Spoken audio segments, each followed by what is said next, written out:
할렐루야. 삶의 자리에서 감사함으로 하나님께 예배드리는 모든 믿음의 심령 위에 어린 양 되신 우리 주 예수 그리스도의 사랑과 은총이 함께하기를 축복합니다. 빌립보서는 사도 바울이 로마에서 가택연금의 그런 상황 속에서 빌립보 교회에게 쓴 편지입니다. 빌립보 교회는 사도 바울이 2차 전도 여행 중에 마게도냐 지방에 세운 유럽 최초의 교회이기도 하고 여러 차례 재정적인 지원을 받는 등 오랫동안 친밀한 관계를 유지해 왔습니다. 바울은 이 빌립보 교회의 성도들을 사랑하고 사모하는 형제들, 나의 기쁨, 면류관인 사랑하는 자들로 여겼지요. 이 빌립보 교회를 향한 사도 바울의 깊은 사랑을 우리는 느낄 수 있습니다. 바울은 그리스도를 사랑하는 마음으로 그리스도의 몸된 교회를 사랑하였습니다. 교회는 바울의 기쁨이 있는 곳, 그리고 보람과 자랑, 영광이 있는 곳이었죠. 그런데 당시 빌립보 교회 안에 하나님의 말씀보다 율법을 더 중요시하는 사람들과 또 하나님의 말씀과는 상관없는 삶을 사는 사람들로 인하여서 위협을 받고 있었습니다. 그들의 모습은 각기 다를지라도 하나님의 말씀과는 동떨어진 삶을 산다는 점에서 같았죠. 사도 바울은 다메섹 도상에서 예수님을 만난 이후에 철저하게 복음에 사로잡혀서 살았습니다. 복음이 전파될 수 있다라면은 어떤 상황도 기쁨으로 맞이하였던 기쁨의 사도였죠. 또한 복음이 전파되는 길이라면은 어떤 일도 부끄러워하지 않았던 복음의 사도였습니다. 사도 바울에게 주어진 하루라는 그 인생의 시간은 복음을 증거할 수 있는 사명의 시간이었고 또 삶의 모든 것은 복음을 증거하기 위한 수단이었습니다. 그래서 바울은 빌립보 교회 성도들에게 담대하게 교훈할 수 있었죠. 우리 3장 17절의 말씀을 함께 읽어보겠습니다.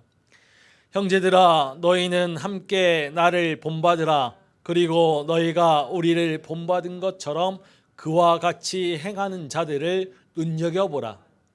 사도 바울이 자신을 본받으라 라고 말하는 것은 자신의 의를 드러내려는 그러한 영적 교만이 아닙니다. 우리 고린도전서 11장 1절의 말씀을 함께 읽어보겠습니다.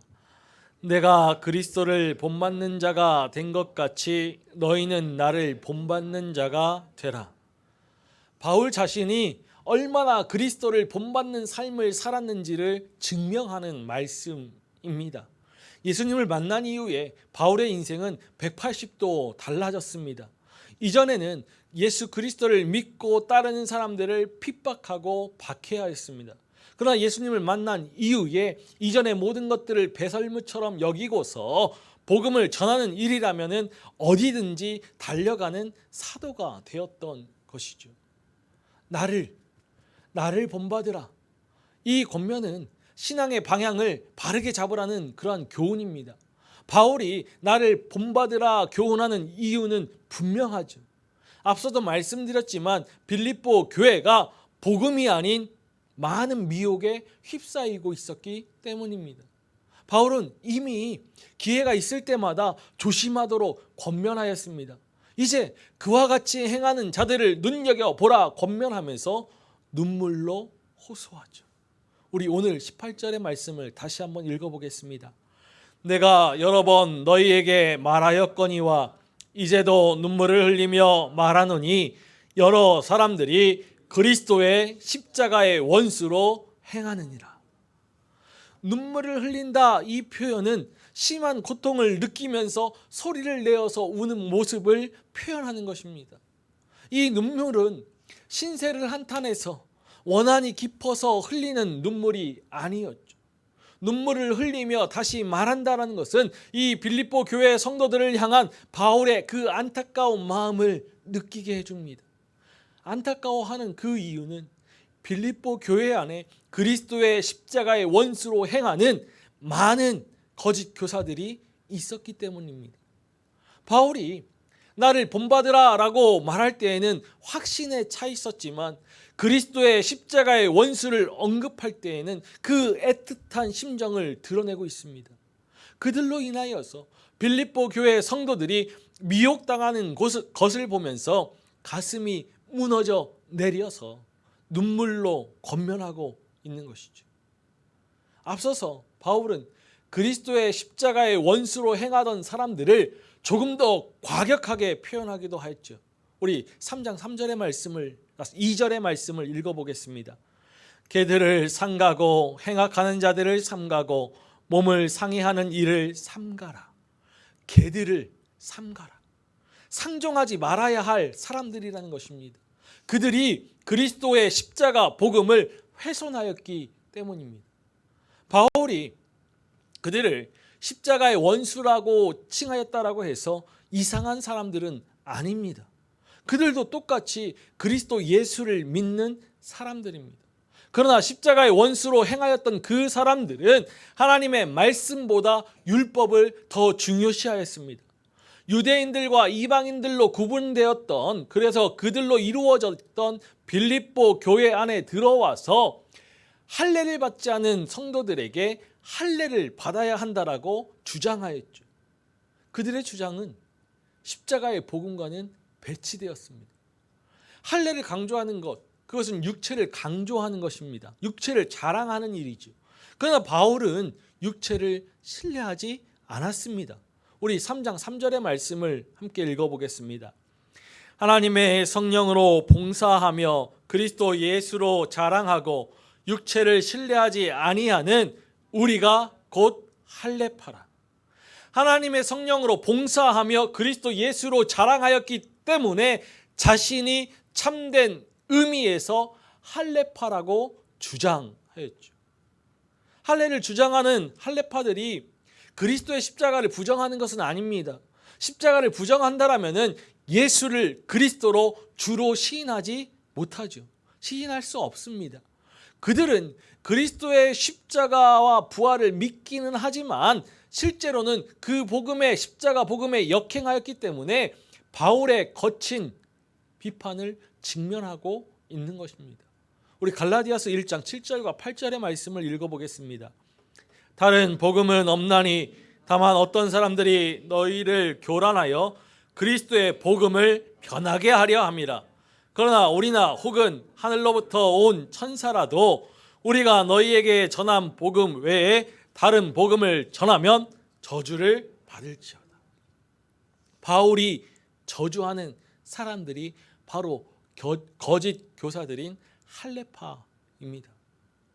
바울은 십자가의 원수로 살아가는 할례파의 그 삶의 방식을 설명해 줍니다. 우리 3장 19절의 말씀을 읽어보겠습니다.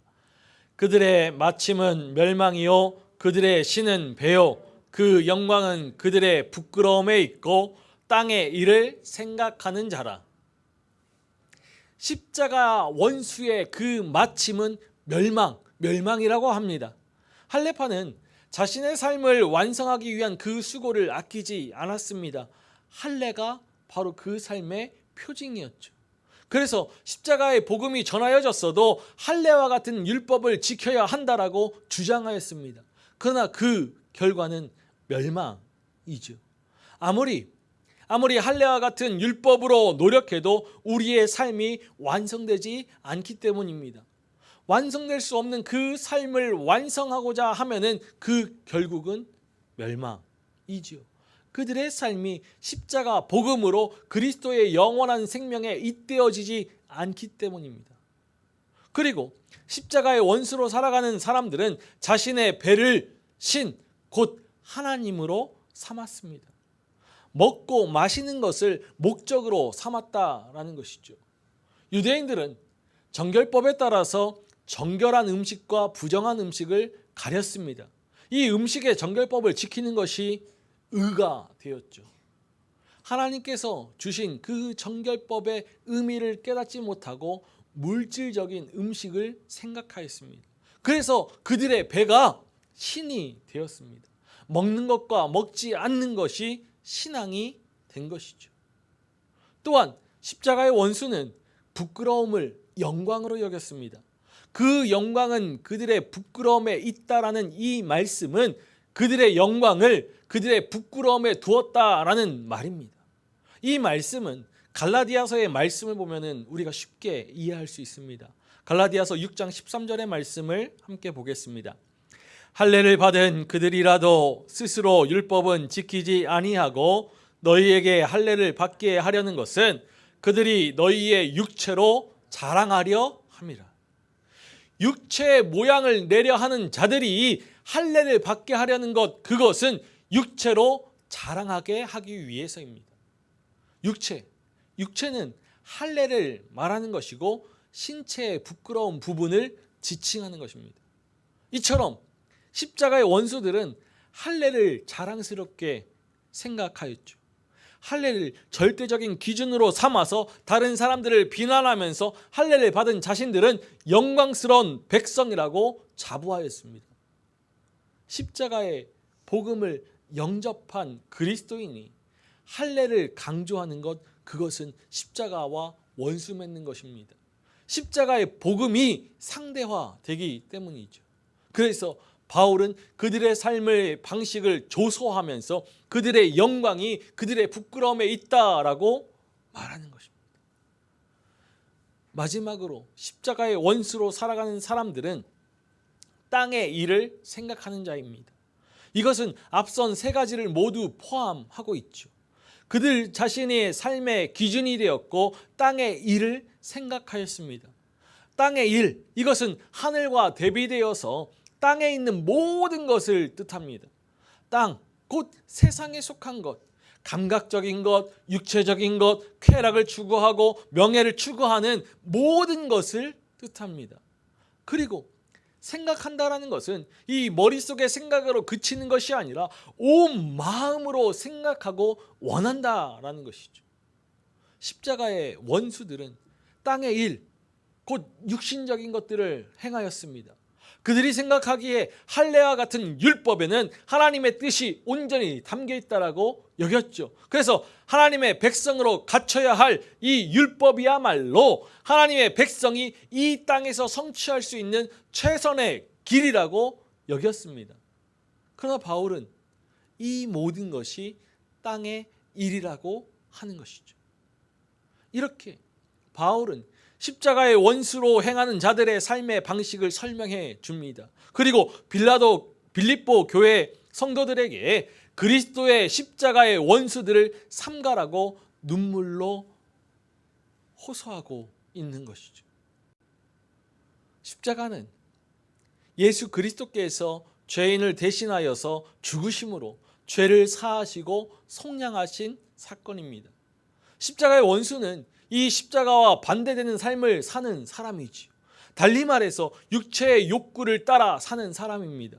그러나 십자가의 사람은 하나님의 뜻을 구하면서 하늘 나라를 소망하는 사람들입니다.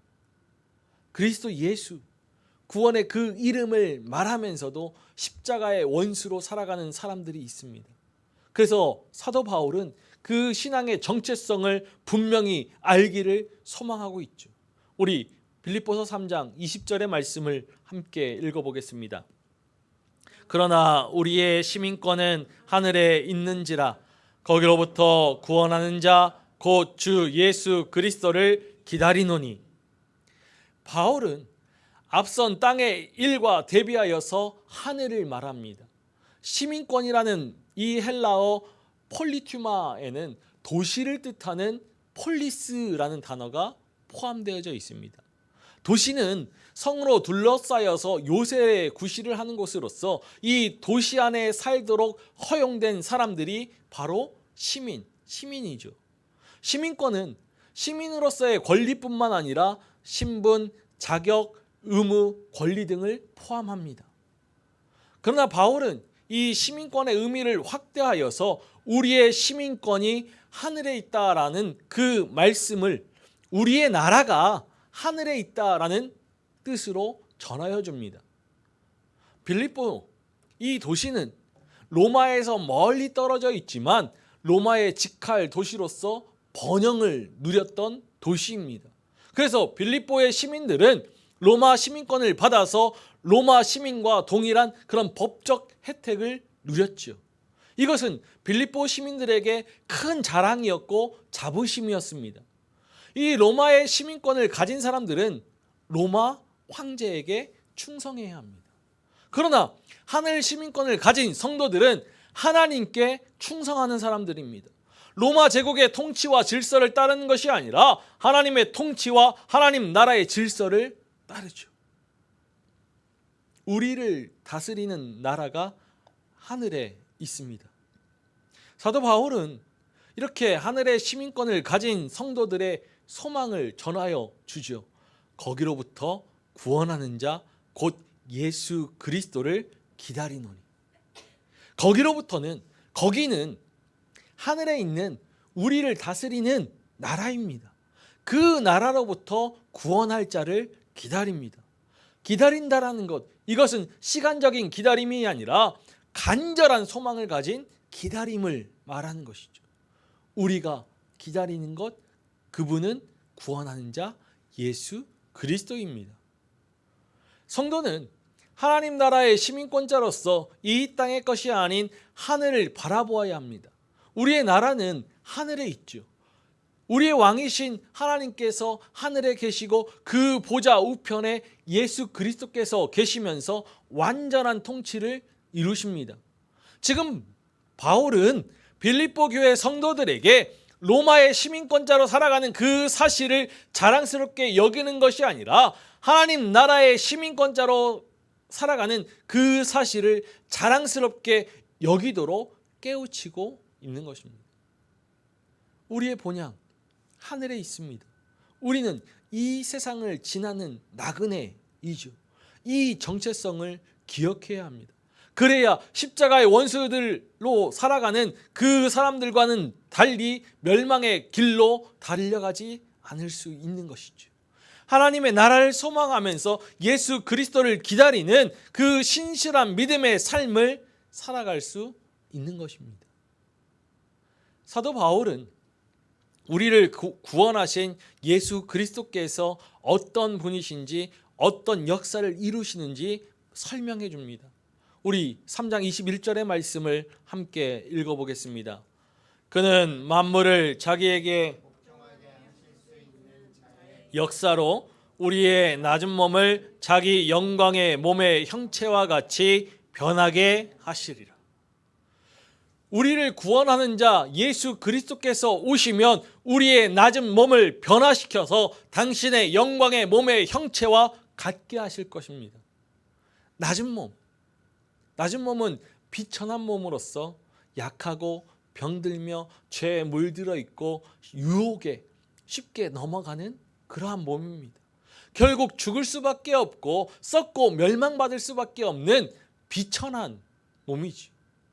인간의 실존을 가리키는 표현이 바로 이 낮은 몸입니다. 그러나 바울은 우리의 낮은 몸이 영광의 몸으로 변화한다라고 하였습니다. 영광의 몸은 그리스도께서 부활하시어서 입으신 몸으로서 우리가 그리스도께서 다시 오실 때 입을 몸입니다. 그 몸은 다시 썩지 않을 강한 몸이고 신령한 몸이죠. 다시 죄를 짓지 않고 병들어 죽지 않는 몸입니다. 낮은 몸이 영광의 몸이 되는 이 변화는 가장 급진적이고 근본적이며 완전하고 영광스러운 변화입니다. 이것이 바로 구원의 최종 단계인 영화이죠. 우리를 낮은 몸에서 영광의 몸으로 변화시켜 주시는 분은 우리를 구원하는 자 예수 그리스도입니다. 바울은 그리스도께서 만물을 자기에게 복종하게 하실 수 있는 자의 역사로 이 일을 이루신다라고 말합니다. 낮은 몸이 영광의 몸으로 변화되는 이 역사는 그리스도를 통해서만 가능하다는 것입니다. 그리스도의 능력은 만물을 자기에게 복종하게 하실 수 있는 그러한 능력입니다. 십자가에서 죽으시고 죄와 사망의 권세를 이기셔서 다시 사신 그리스도 예수이시기 때문에 이 일을 하실 수 있는 것이죠. 그리스도 예수께서 우리에게도 부활과 영화를 약속하셨습니다. 그러므로 하늘 시민권자는 하나님의 나라를 소망하면서 영광의 몸으로 변화시켜 주실 예수 그리스도를 기다리는 것입니다. 우리에게 이 소망, 진정한 소망이 있습니다. 이 소망으로 이 땅에서 살아가는 동안에 십자가의 원수로 살아가는 일을 멈춰야 합니다. 오늘 바울의 권면대로 그리스도를 본받아서 십자가의 길을 걸어가면서 하늘의 시민권자로 신실한 믿음의 삶을 살아야 하는 것입니다. 그리스도를 본받아 십자가의 사람으로 십자가의 길을 걸으면서 하늘의 시민권자로 우리를 구원하실 그리스도를 기다리는 그 믿음의 삶을 살아간다라면 그에 합당한 외적 표징이 드러나야 합니다. 사도 바울은 오늘 우리에게 마지막으로 권면합니다. 우리 빌립보서 4장 1절의 말씀을 함께 읽어보겠습니다. 그러므로 나의 사랑하고 사모하는 형제들, 나의 기쁨이요 면류가 아닌 사랑하는 자들아, 이와 같이 주 안에 서라. 결론과도 같은 말을 전하여 주죠. 그러므로 이와 같이 주 안에 서라. 이와 같이는 이와 같은 방식으로 라는 그러한 말로써 바울이 그 뒤에 2절에서부터 9절에 이어지는 그 말씀에서 그 삶의 방식을 전하여 주고 있습니다. 주 안에서 같은 마음을 품고 서로 도우며 주 안에서 항상 기뻐하고 모든 사람에게 관용을 알게 하며 아무것도 염려하지 말고 감사함으로 구할 것을 하나님께 아뢰며 무엇에든지 참되고 경건하며 옳으며 정결하고 사랑받을 만하며 칭찬받을 만하게 되므로 사도들에게 배우고 듣고 본 바를 행함으로 주 안에 서라고 교훈합니다. 빌립보 교회 성도들은 이미 주 안에 거하는 자들이었습니다. 십자가의 복음을 영접하여서 의롭다 칭함을 받은 하나님의 자녀가 되었습니다. 그러나 거듭남으로 하나님의 자녀가 되었을지라도 모두가 굳게 서 있는 것은 아니죠. 빌립보 교회의 상황과 같이 미혹과 유혹으로 인하여서 흔들릴 수 있고 넘어질 수 있습니다. 서라는 것은 굳게 서 있는 것을 뜻합니다. 이 서라는 헬라어 스테코는 전쟁터에서 군인이 적군을 대적하여서 끝까지 그 자리를 지키는 태도에서 유래하였습니다. 흔들리고 넘어지며 절망의 순간을 맞이한다 할지라도 끝까지 인내하며 버티는 것이 서는 것이죠. 사도 바울은 빌립보 교회의 성도들이 거짓 교사들로 인하여서 멸망의 길을 걷고 배를 신으로 여기며 육체의 할례만을 영광으로 자랑하고 땅의 일만 생각하는 십자가의 원수가 되지 않기를 바랬습니다. 그래서 바울은 그리스도를 본받아 십자가의 길을 걸으면서 하늘의 시민권자로서 그 신실한 믿음의 삶을 살아가는 비결로 마지막으로 주 안에 서라고 교훈하죠. 바울은 세상에 많은 위험과 미혹이 있다는 것을 알았습니다. 이 세상의 풍파에 밀리지 말아야 합니다. 굳게 서 있기 위해서는 흔들리지 않고 넘어지지 않아야 합니다. 우리는 오직 주 안에서만 굳건히 설 수 있죠. 예수 그리스도는 부활하시어 높임을 받아 하늘 보좌 우편에 오르셔서 만유를 통치하시는 주권을 받으셨습니다. 그러므로 주 안에 설아에서 주 안에는 그리스도의 주권 안에 그리스도의 주권을 힘입어서 그리스도의 주권에 순종하여라는 의미를 담고 있습니다. 주 안에 설아는 이 성도들에게 세상의 미혹과 유혹 그리고 위험이 있지만 죄와 사망의 권세를 무너뜨리시고 만유를 다스리시며 구원을 주시는 그리스도의 주권 안에 그리스도의 주권을 힘입어서 그리스도의 주권에 순종하며 굳건히 서라는 것입니다. 그리스도 예수 안에 있는 은혜 가운데서 날마다 강하여지고 굳건히 서라는 것이죠. 주 안에 설 때 모든 시험과 유혹, 미혹과 위험을 능히 이겨나갈 수 있습니다. 오늘 사도 바울은 미혹과 유혹 속에 있는 빌립보 교회 성도들에게 그리스도의 십자가의 원수로 행하는 자들을 경계하라고 눈물로 호소합니다. 그리고 그리스도를 본받아 십자가의 사람으로 십자가의 길을 걸으며 하늘의 시민권자로 우리를 구원하실 그리스도를 기다리고 주 안에 서라고 권면하였죠. 우리는 오늘 말씀에 비추어서 십자가 복음을 영접하여 믿음의 삶을 살아간다라고 하면서도 우리의 입술로만 구원의 그 이름을 시인하고 우리의 삶으로는 십자가의 원수로 행하고 있지는 않은지 돌아보아야 합니다. 십자가의 도가 믿지 않는 자들에게는 미련하고 어리석은 일로 보입니다. 그러나 십자가의 도를 믿는 자들에게는 하나님의 지혜이고 구원의 능력입니다. 모든 믿는 자를 구원하시는 십자가 복음의 능력을 의지한다라면 예수 그리스도께서 걸어가신 십자가의 길을 따라야 합니다.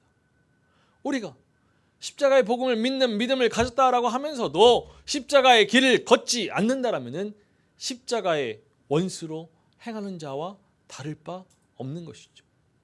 사도 바울은 오늘 우리에게 십자가의 원수가 아닌 십자가의 길을 걸어가는 십자가의 사람이 되기를 소망하면서 교훈합니다. 나를 본받아 그리스도를 본받으라. 십자가의 사람으로 십자가의 길을 걸어라. 그리스도 예수의 구원을 기다리는 하늘의 시민권자로 살아라. 그러므로 주 안에 서라. 사도 바울의 교훈을 우리의 삶으로 새길 수 있기를 소망합니다. 우리는 죄와 사망의 권세 아래 놓인 본질상 진노의 자녀였습니다. 그러나 하나님께서 우리를 사랑하시어 우리를 구원하는 예수 그리스도를 보내어 주셨죠.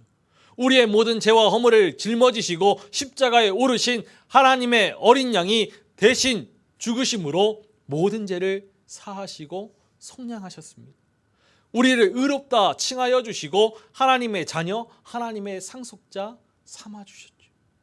우리의 영원한 대제사장 되신 예수 그리스도를 통해서 은혜의 보좌 앞으로 담대히 나아갈 수 있습니다. 그리스도께서 우리 안에 계시고 우리가 그리스도 안에 거함으로 세상의 시련과 유혹, 핍박과 시험을 능히 이겨 나아갈 수 있습니다. 하늘로부터 우리를 구원하시는 그리스도 예수께서 오실 때 십자가의 사람으로 주와 함께 십자가의 길을 끝마친 자에게 주실 그리스도의 영화에 동참할 수 있죠. 그러므로 십자가의 원수가 아닌 십자가의 사람으로 십자가의 길을 담대하게 나아갈 수 있기를 소망합니다. 이 길은 우리 혼자가 아닌 주와 함께 걷는 생명의 길, 영광의 길입니다. 사랑하는 믿음의 가족 여러분 모두가 십자가의 길을 묵상하는 이 사순의 시간, 십자가 길 이 끝에 영원한 생명이 있음을 기억하면서 십자가의 원수가 아닌 십자가의 사람으로 살아가기를 주님의 이름으로 간절히 축원합니다.